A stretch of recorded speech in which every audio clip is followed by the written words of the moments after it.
Ah, pardon, merci. Merci. Donc, Karine Molitor. Présente. Merci. Antoine Rousseau. Présent. Mireille Schneider. Pas entendu. Ah oui.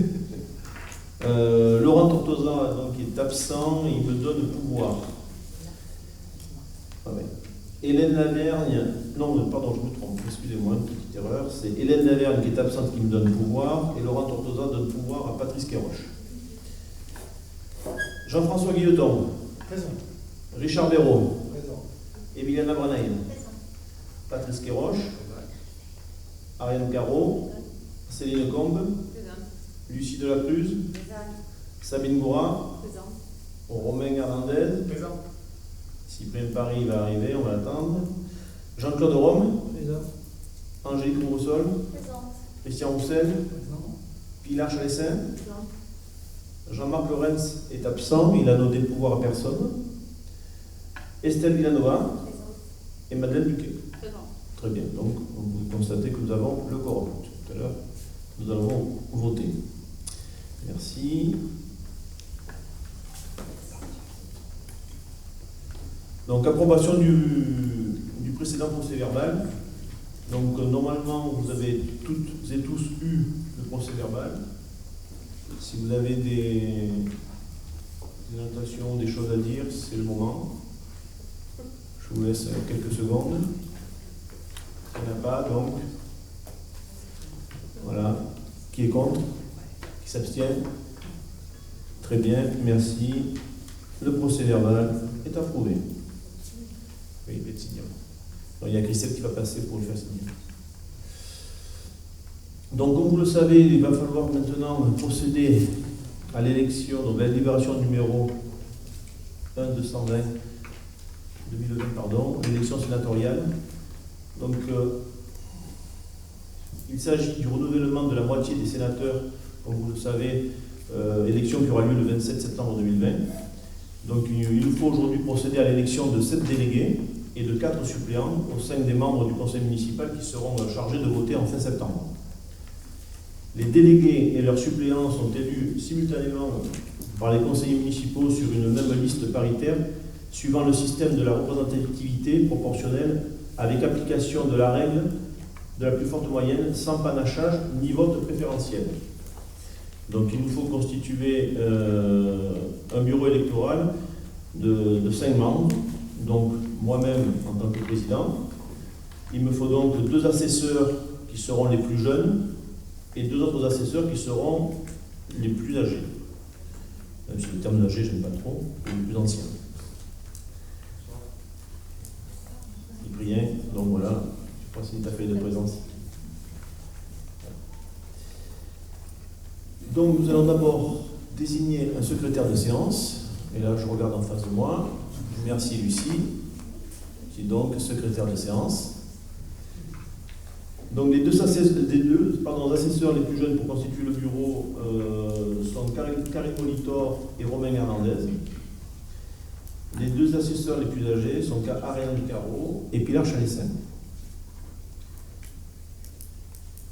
Donc des listes ont été déposées. Vous allez avoir donc comme une élection classique, vous allez avoir donc 2 bulletins avec 2 listes, plus un 3e bulletin, un bulletin blanc. Donc la liste au B demain, donc la liste est constituée, et je donne dans l'ordre, donc Angèle Pogo, Mireille Schneider, Jean-François Guilleton, Angélique Roussol, Cyprien Paris. Pardon. Hop là. Hélène Lavergne, Patrice Quéroche, Karine Molitor, Antoine Rousseau, Ariane Caro et Laurent Tortosa. C'est donc une liste de 11 puisqu'il y a 7 titulaires et 4 suppléants.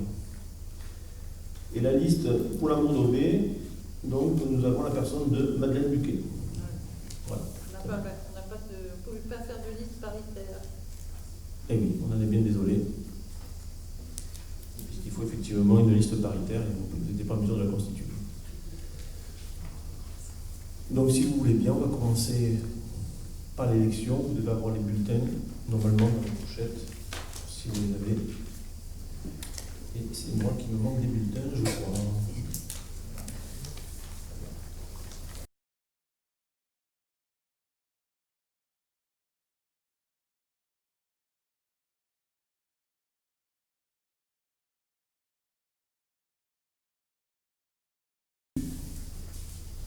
Donc il y avait donc 22 votants, puisque nous avons M. Lorenz qui n'est pas là, qui n'a pas donné de voix.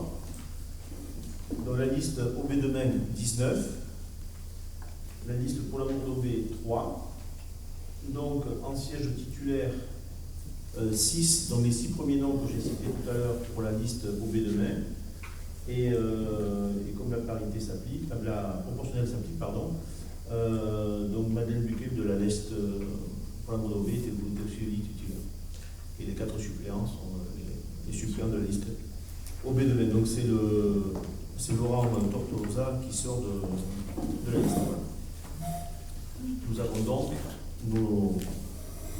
nos 7 électeurs titulaires et nos 4 suppléants pour les élections sénatoriales.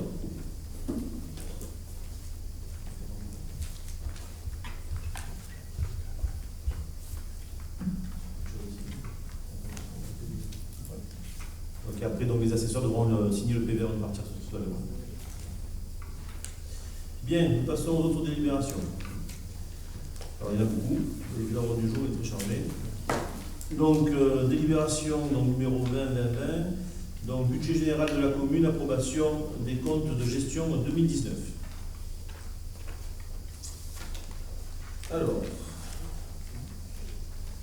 donc c'est un document qui nous est fourni donc, par la trésorerie de Sommières, qui retrace toutes les opérations comptables de l'exercice 2019. Le conseil municipal doit déclarer qu'il est conforme aux écritures du compte administratif de l'exercice 2019. Donc là, je dirais qu'il n'y a rien de particulier, c'est vraiment un classique, ça vient de la trésorerie de Sommières. Donc, à moins qu'il y ait des questions là, à ce moment-là, je vous invite à les poser, sinon. Pardon? C'est le CA? Non, on n'est pas sur le CA, hein, c'est la déclaration numéro 20. D'accord? Sur le budget général de la commune, l'approbation des comptes de gestion. On n'est pas encore sur le CA, on va y arriver. Donc, qui est contre?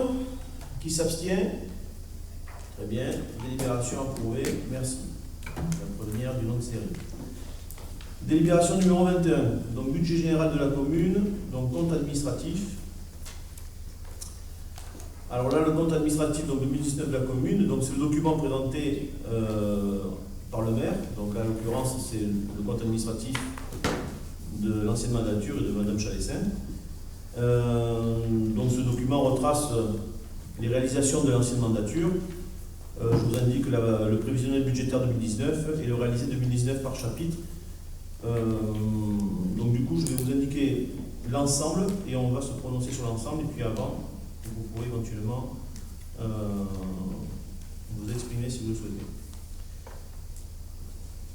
Donc sur la section de fonctionnement, dépenses, donc sur le chapitre 011, était prévu sur le budget 2019 527 200, a été réalisé 426 943,83. Sur le chapitre 012, charge de personnel et frais assimilés, pour ceux qui ne savent pas, je vais le dire. Donc était prévu 802 200, a été réalisé 242 678. 742 678,97. Sur le chapitre 014, atténuation de produits. En prévision, il y avait 40 500 euros, a été réalisé 39 256,89. Sur le chapitre 023, virement à la section d'investissement, donc là était prévu 267 800 et on a zéro. C'est normal en fait parce que c'est une écriture comptable, donc c'est dans le budget mais c'est pas dans les comptes administratifs. Oui, tout simplement. Bon, la ligne elle est là, donc ouais. On l'a aussi. Dans le chapitre 042, opération d'ordre de transfert entre sections, donc là il n'y avait prévu rien du tout, c'est normal aussi, c'est dans une autre configuration, et en réalisé il y a eu 25 800. Dans le chapitre 65, donc autre charge de gestion courante, il y avait là en prévision 134 100 euros et a été réalisé 132 286,68. Dans le chapitre 66, charges financières, ce sont essentiellement les intérêts d'emprunt, donc était prévu 71 500, a été réalisé 71 101,67. Dans le chapitre 67, charges exceptionnelles, était prévu 1500 euros, ont été réalisés 200 euros. Dans le chapitre 022, dépenses imprévues, ben, il n'y avait rien. Donc rien n'a été provisionné et rien n'a été réalisé, donc 0,0. Après, si on passe sur les chapitres des recettes, donc en 0,2, résultat de fonctionnement reporté par rapport à l'année N-1, donc c'était 200 000 euros, qui étaient prévus et 200 000 euros qui ont été gardés, donc conservés.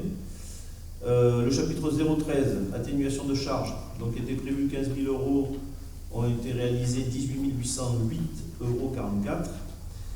Dans le chapitre 70, produits des services du domaine de vente diverses, étaient prévus 17 000 euros, ont été réalisés 17 000 euros, 156,67. Dans le chapitre 73, impôts et taxes, il était prévu 1 258 400, ont été réalisés 1 288 246,91. Dans le chapitre 74, dotation, subventions et participation, était prévu 278 400, ont été réalisés donc 292 780,86 ont été perçus. Dans le chapitre 75, autres produits de gestion courante, étaient prévus 66 000 euros, ont été finalement perçus 66 968,35. Dans le chapitre 77, produits exceptionnels, était prévu 10 000 euros et finalement il est rentré 42 995,61.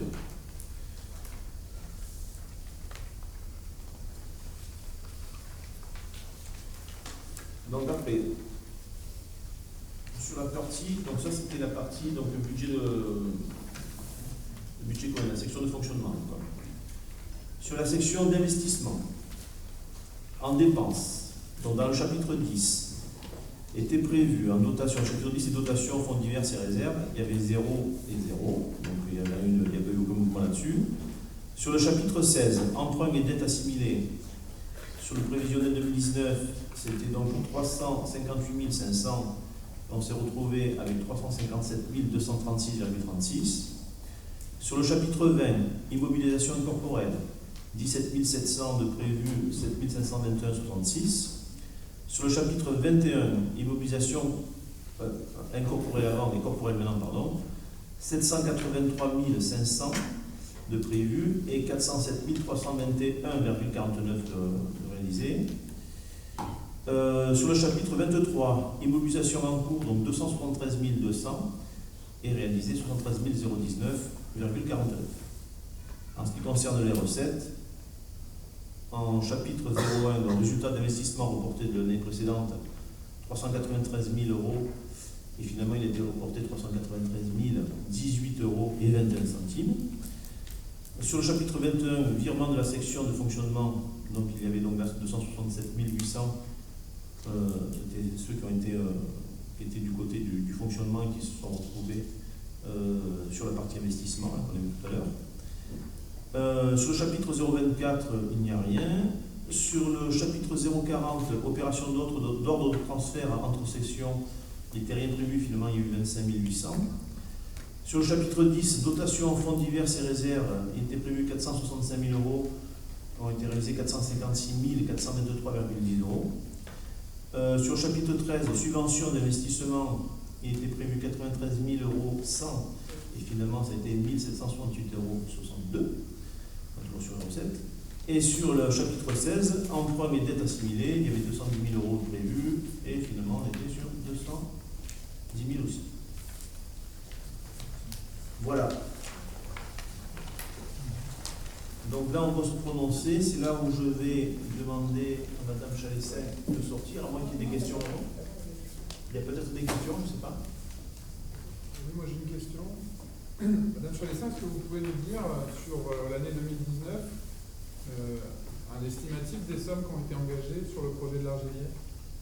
Tout de suite là, dans l'immédiat, je ne sais pas. Est-ce que vous en avez la moindre idée? Si, il y a eu des frais de géomètre, il y a eu des frais d'un cabinet qui a fait une étude, que sur 19, parce qu'il y a eu plusieurs années, il n'y a pas eu que 19. Oui, je parle bien de